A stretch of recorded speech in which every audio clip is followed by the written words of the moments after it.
दोस्तों नमस्कार। UKPSC JEE की हम पीवाईक्यू कर रहे थे। इससे पहले मैंने पेपर फर्स्ट के 5 पार्ट में कंप्लीट किए। 180 टोटल क्वेश्चन थे, मैंने उसके 5 पार्ट बनाए थे। ठीक है, 40 के अराउंड इसमें प्रत्येक पार्ट में क्वेश्चन थे। अब ये सेकंड पेपर है। सेकंड पेपर में इरिगेशन हो गया, फ्लूइड मैकेनिक्स हो गया और हाइड्रोलिक्स मशीन हो गया। ठीक है, इसके क्वेश्चन आते हैं और इसमें भी 180 क्वेश्चन है। 180 क्वेश्चन है। इसको मैं 4 से 5 पार्ट में कंप्लीट करूँगा।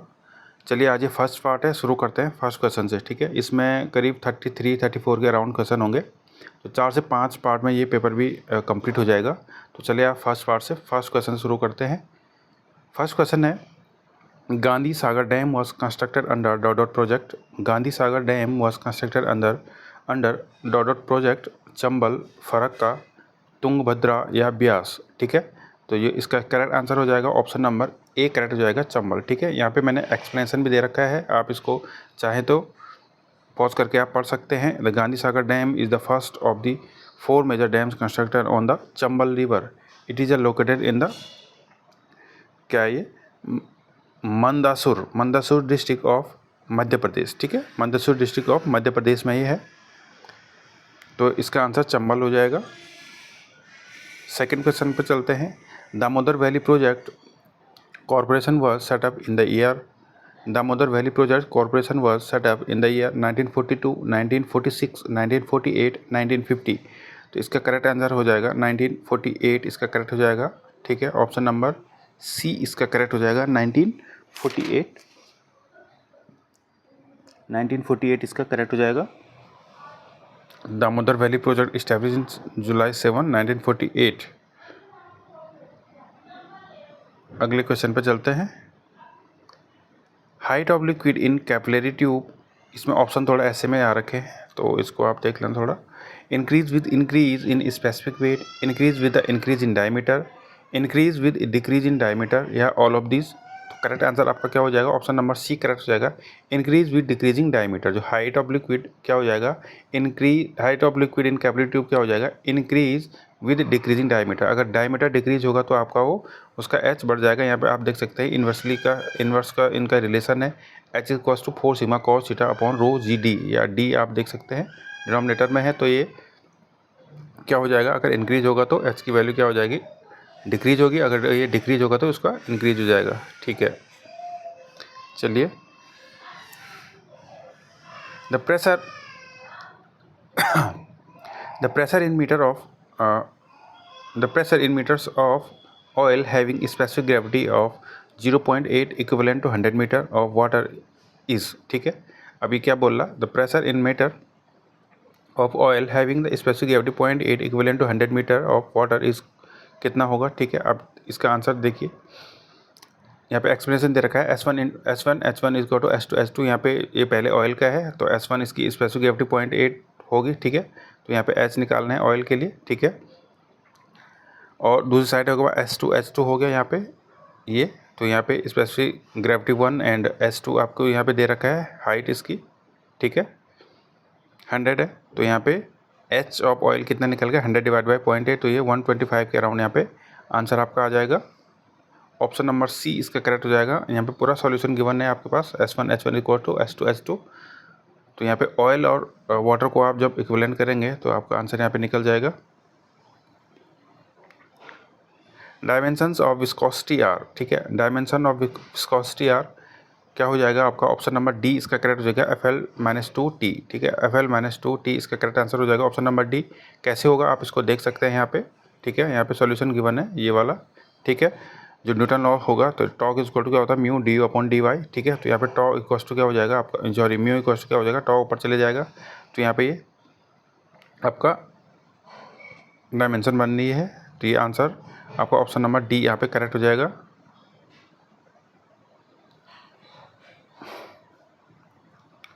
To avoid correction due to capillary action, the diameter of tube should be, to avoid correction due to capillary action, the diameter of tube should be more than or equal to 6 mm, less than 3 mm, more than 8 mm but less than 10 mm, equal to 2 mm। ठीक है, तो correct answer इसका option number एक हो जाएगा, more than और equal to 6 mm। ठीक है, अगर आपको करेक्शन जो क्या बोलते हैं उसको, due to capillary reaction, correction due to capillary reaction को इसको अवॉइड करना है तो आपको क्या कर रखना पड़ेगा, मोर देन और इक्वल टू 6 mm डायमीटर रखना पड़ेगा।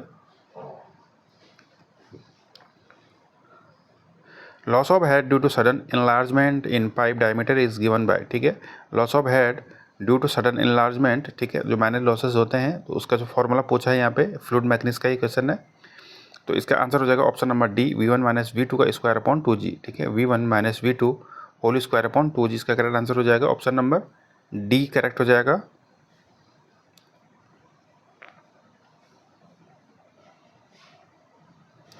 डिस्चार्ज थ्रू वी नॉच, ठीक है, ट्रायंगुलर नॉच की बात हो रही है। Discharge through V notch is varies as H की पावर 5/2, एच की पावर 3/2, एच की पावर 1/2, तो इसका आंसर क्या हो जाएगा एच की पावर 5/2, ठीक है। और जो अगर रेक्टेंगुलर होता तो क्या हो जाएगा एच की पावर क्या हो जाता 3/2, तो यहाँ पे क्या हो जाता है एच की पावर 3/2 होता है किसके लिए, रेक्टेंगुलर के लिए। यहाँ पे पूरा फॉर्मूला आपका गिवन है ये वाला, ट्रायंगुलर के लिए वी नॉच के लिए या वी बोल सकते हैं आप, ट्रायंगुलर बोल सकते हैं। ये वाला क्वेश्चन मैंने कम्युनिटी में भी डाला था, वहाँ भी मैं डेली क्वेश्चन पोस्ट करता हूँ, तो आप वहाँ भी ज्वाइन ज़रूर करना। चैनल के अंदर आप कम्युनिटी सेक्शन में जाना और वहाँ से ज्वाइन कर सकते हैं। A flow is said to be laminar when the fluid particles move in layers parallel to the boundary, the Reynolds number is high, the fluid particle move in zigzag way, all of these, ठीक है, तो all of these भी नहीं होगा और ये वाला option पहले करेक्ट हो रॉन्ग हो जाएगा, ठीक है, जिगजैग तो हो ही नहीं सकता है लेमिनार में, तो करेक्ट आंसर हो जाएगा option number A, the fluid particles move in layers parallel to the boundary, ठीक है, पैरेलल टू द बाउंड्री, तो ऑप्शन नंबर ए आपका करेक्ट हो जाएगा। An ideal fluid is defined as the fluid which is incompressible and viscous, is incompressible and non-viscous, has appreciable surface tension, ठीक है, तो correct answer आपको पता होगा ऑप्शन नंबर सी इसका करेक्ट हो जाएगा, incompressible and non viscous, viscous भी नहीं होना चाहिए और कंप्रेसिबल भी नहीं होना चाहिए, तो ये आइडियल फ्लूइड की क्या है प्रॉपर्टी है, तो ऑप्शन नंबर सी यहाँ पे करेक्ट हो जाएगा। ये 10 क्वेश्चन यहाँ पे कंप्लीट हो गए। दोस्तों आपको वीडियो कैसी लग रही है आप कमेंट में ज़रूर बताना, ठीक है। ये पेपर 2 है, पेपर फर्स्ट के मैं 5 पार्ट करवा चुका हूँ, आप वो भी ज़रूर देखना। तो ये फर्स्ट पार्ट सेकंड का है, सेकंड पेपर का है। Kinematic viscosity is defined as dynamic viscosity into density, dynamic viscosity upon density, dynamic viscosity into pressure, pressure into density. तो आपको पता होगा जो काइनेमेटिक विस्कोसिटी होती है क्या होता है, dynamic viscosity divide by density, ठीक है, ऑप्शन नंबर बी यहाँ पे करेक्ट हो जाएगा। डायनेमिक विस्कोसिटी अपॉन डेंसिटी क्या हो जाता है, काइनेमेटिक विस्कोसिटी हो जाती है, ऑप्शन नंबर बी इसका करेक्ट हो जाएगा। The resultant hydrostatic force act through a point known as centre of gravity, centre of buoyancy, centre of pressure, none of this, ठीक है। यहाँ पे रिजल्टेंट हाइड्रोस्टैटिक फोर्स की बात कर रहे हैं, resultant hydrostatic force acts through a point, ठीक है, centre of gravity, centre of buoyancy, centre of pressure या नॉन ऑफ दिस, तो करेक्ट आंसर हो जाएगा सेंटर ऑफ प्रेशर, ठीक है, सेंटर ऑफ प्रेशर इसका करेक्ट हो जाएगा, ऑप्शन नंबर सी करेक्ट इसका हो जाएगा। दोस्तों 2023 का पेपर है जो री एग्ज़ाम हुआ था उत्तराखंड जेई में, पहले ही पेपर 2021 में हुआ था, फिर वहाँ पे कैंसिल हुआ, फिर 2023 में दोबारा हुआ था। जो कैंसिल हुआ था जो वाला उसको भी मैं कराऊंगा इसके बाद, ठीक है, तो रेगुलर वीडियो आएंगी प्रीवियस ईयर के, तो आप इनको देखते रहना।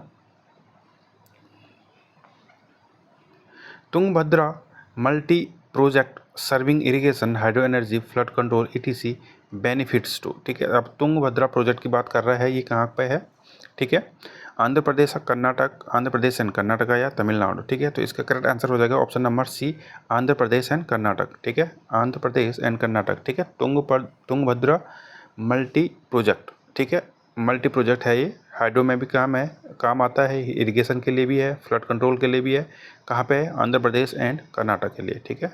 चलिए sorry, the flow rate through circular pipe is measured by, the flow rate discharge की बात कर रहा है, the flow rate through a circular pipe is measured by pitot tube, venturimeter only, orifice meter only, orifice meter and venturimeter both, ठीक है, तो option number D इसका correct हो जाएगा, orifice meter and venturimeter both, ठीक है, दोनों इसका करेक्ट आंसर हो जाएगा।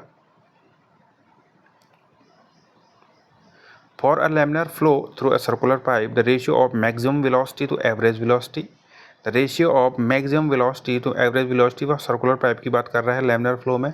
तो करेक्ट आंसर क्या हो जाएगा आपका, यहाँ पे गिवन है आप देख सकते हैं। तो करेक्ट आंसर हो जाएगा ऑप्शन नंबर बी करेक्ट हो जाएगा 2। ठीक है, यहाँ पे मैक्सिमम टू एवरेज की बात कर रहा है तो आंसर 2 हो जाएगा इसका, ऑप्शन नंबर बी।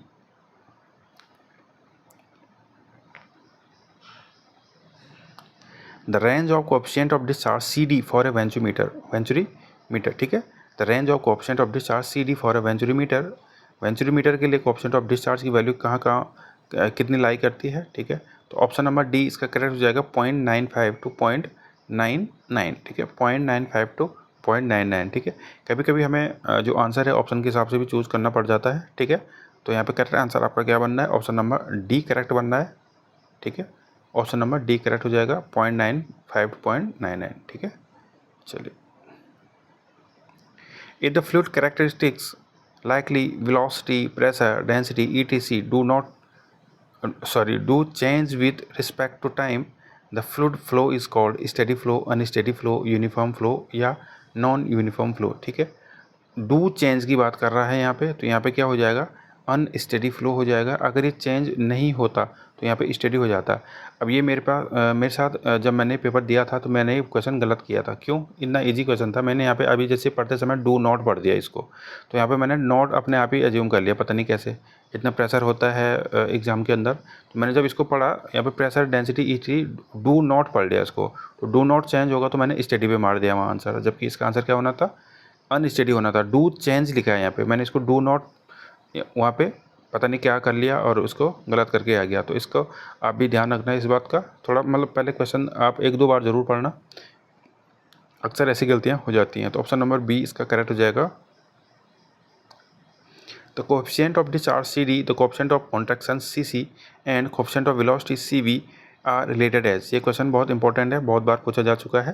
तो सी डी इक्वल्स टू क्या होता है, C V into C C. Coefficient of discharge equals to coefficient of velocity into coefficient of contraction. ठीक है, ऑप्शन नंबर कौन सा है इसका, यहाँ पे बी और डी सेम हो रखे हैं, तो शायद यहाँ पे थोड़ा ऑप्शन में मेरे लिखने में कोई गलती हुई है। तो ऑप्शन नंबर बी या डी में से कुछ भी मान लो आप, ये हो जाएगा करेक्ट आंसर। आपको पहले पता होना चाहिए C D C C into C V, आप ध्यान रखना बस, और कुछ नहीं है।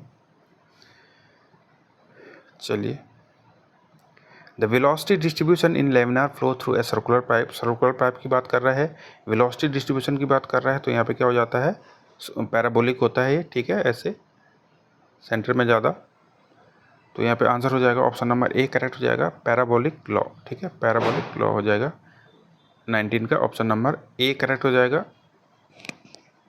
ये वाला यहाँ लिखा भी है,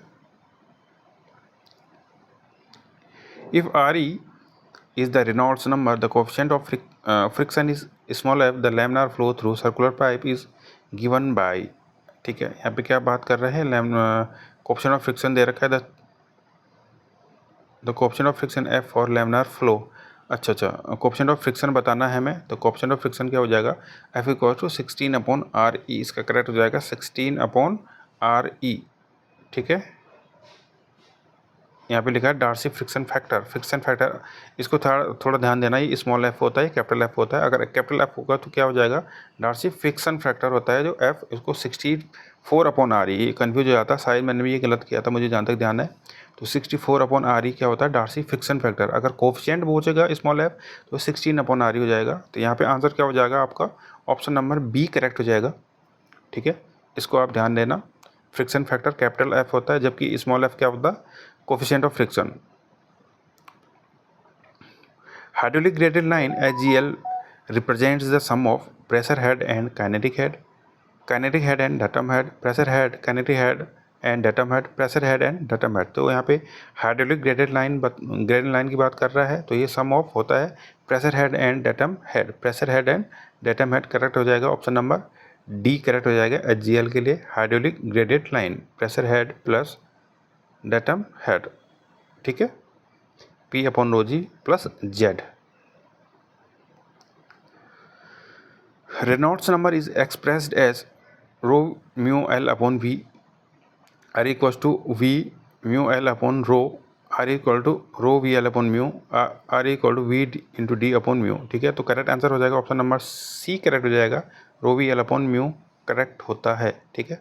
ये फॉर्मूला आपको याद रखना पड़ेगा। ऑप्शन नंबर सी करेक्ट हो जाएगा।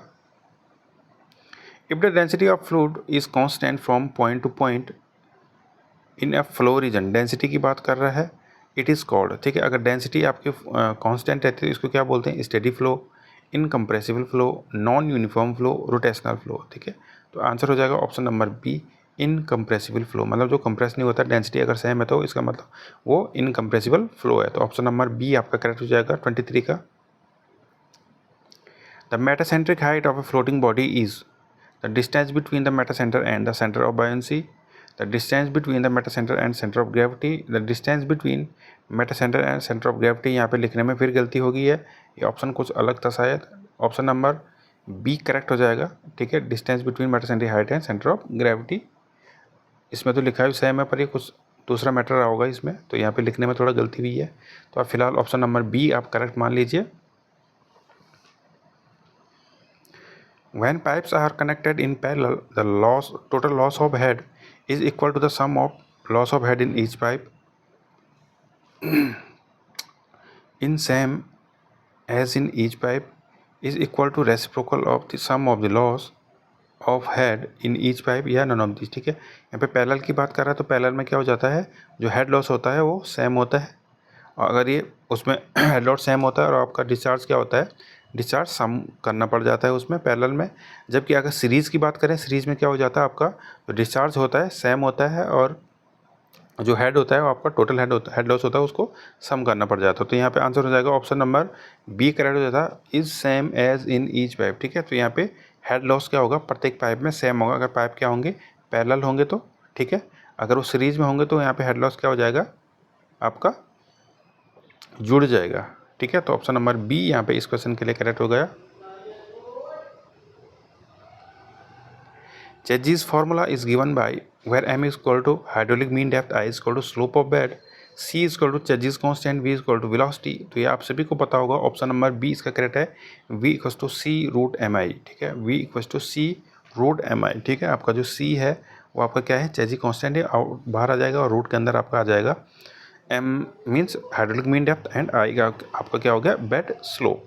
तो ऑप्शन नंबर बी करेक्ट हो जाएगा। चलिए,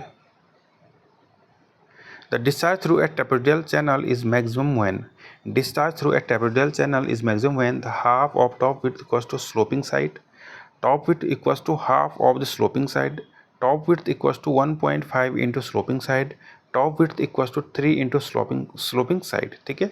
तो आपका डिस्चार्ज मैक्सिमम कब होगा ट्रेपेजोइडल कैनल के अंदर, तो ऑप्शन नंबर ए देखिए आप, half of the top width equals to sloping side, half of the top width equal to sloping side अगर होगा तो वहाँ पे क्या हो जाएगा, मैक्सिमम डिस्चार्ज होगा, ठीक है। इसको ध्यान देना, ऑप्शन नंबर ए करेक्ट हो जाएगा यहाँ पे, ठीक है।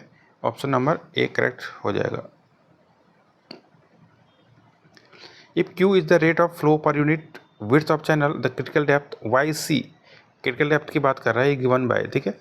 तो क्रिटिकल डेप्थ क्या होता है, क्यू स्क्वायर अपॉन जी की power 1/3, Q square upon G की पावर 1/3 हो जाएगा critical depth. Q square upon G की पावर 1/3 कहाँ पे दे रखा है, ऑप्शन नंबर सी इसका करेक्ट हो जाएगा, option number C, Q square upon G की पावर 1/3, ठीक है।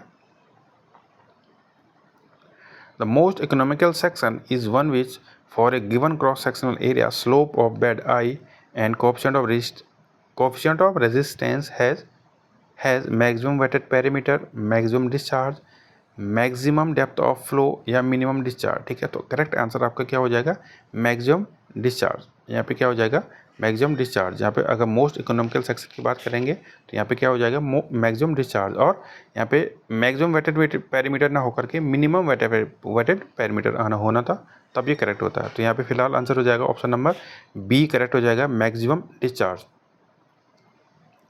ए pump is defined as A pump is defined as a device which converts hydraulic energy into mechanical energy, mechanical energy into hydraulic energy, kinetic energy into mechanical energy, hydraulic energy into kinetic energy। तो pump की बात कर रहा है, pump को आपको पता है मैकेनिकल एनर्जी कन्वर्ट होती है कहाँ पे, हाइड्रोलिक एनर्जी में, ठीक है। तो ऑप्शन नंबर बी करेक्ट हो जाएगा, mechanical energy into hydraulic energy, pump के लिए सही हो जाएगा ऑप्शन नंबर बी, 30 का ऑप्शन नंबर बी करेक्ट हो जाएगा। 31 पे चलते हैं। The overall efficiency of A turbine is, मैंने बोला था इसमें फ्लूइड हो गया, इरिगेशन हो गया और हाइड्रो पावर के टरबाइंस जो मशीन्स होती हैं, पंप हो गया और ये टरबाइन हो गया, इनके भी क्वेश्चन आते हैं इस वाले पेपर में। तो आप देख सकते हैं इसमें टरबाइन के भी क्वेश्चन आगे हैं। The overall efficiency of A turbine is the ratio of, overall efficiency का ये पूछ रहा है फॉर्मूला क्या होता है। तो power at the inlet of the turbine to the power at the shaft, power at the shaft to the power given to the runner, power at the shaft to the power at the inlet of the turbine, या none of these। तो option number C इसका correct हो जाएगा। Power at the shaft to the power at the inlet of turbine, power at the shaft to the power at the inlet of turbine आपकी क्या हो जाती है, overall efficiency हो जाती है। यहाँ पे देख सकते हैं लिखा है एक्सप्लेनेशन में।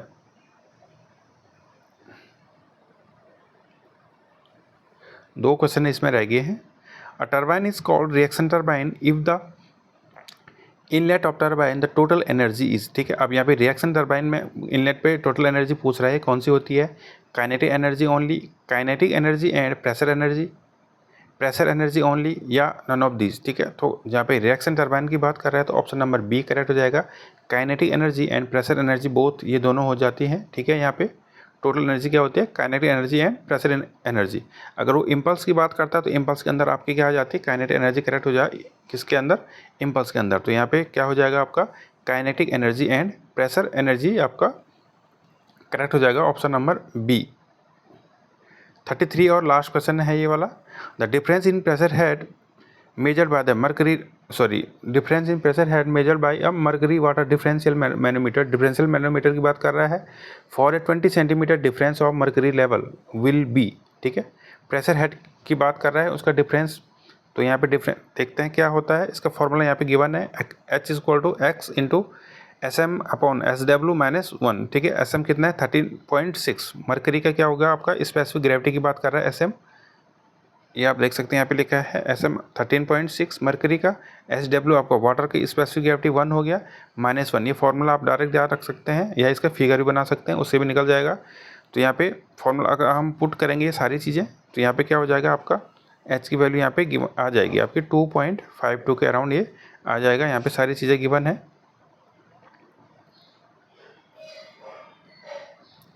ये x की जगह पर आपका 20 सेंटीमीटर इसको कन्वर्ट किया है मीटर में, 0.2 मीटर हो जाएगा। SM आपको गिवन है 13.6, वाटर का आपका पता है 1, और क्या चाहिए आपको, H आपने निकालना है। तो इसको आप सॉल्व करेंगे, जब एक बार सॉल्व करके देखना तो आंसर हो जाएगा आपका 2.52 मीटर के अराउंड ये आंसर आ जाएगा। तो ये 33 क्वेश्चन दोस्तों आपके कंप्लीट हो चुके हैं पेपर 2 के, irrigation hydraulic machines and fluid mechanics के इसमें क्वेश्चन है। तो इसमें टोटल 180 क्वेश्चन है, इसमें 33 कंप्लीट हो चुके हैं। जल्दी में कल या परसों तक सेकंड वीडियो लाऊंगा, ठीक है। तो सेकंड वीडियो के अंदर भी 33-35 के अराउंड क्वेश्चन लाऊंगा। तो 4 से 5 पार्ट में ये भी वीडियो ये पेपर कंप्लीट हो जाएगा। तो आपको वीडियो कैसी लगी लाइक ज़रूर करना। कुछ गलती होगी तो उसके लिए आप कमेंट में बता सकते हैं कि कुछ चीज़ गलती हो गई है, ठीक है, गलत हो गया। और सब्सक्राइब ज़रूर करना। और दूसरी बात कम्युनिटी के लिए कह रहा था मैं, कम्युनिटी सेक्शन में क्या आता है, क्वेश्चंस में डालता रहता हूँ, तो उनको भी आप ज्वाइन ज़रूर करना, ठीक है। तब तक के लिए थैंक यू सो मच। मिलते हैं आपको नेक्स्ट वीडियो में, ठीक है, बाय।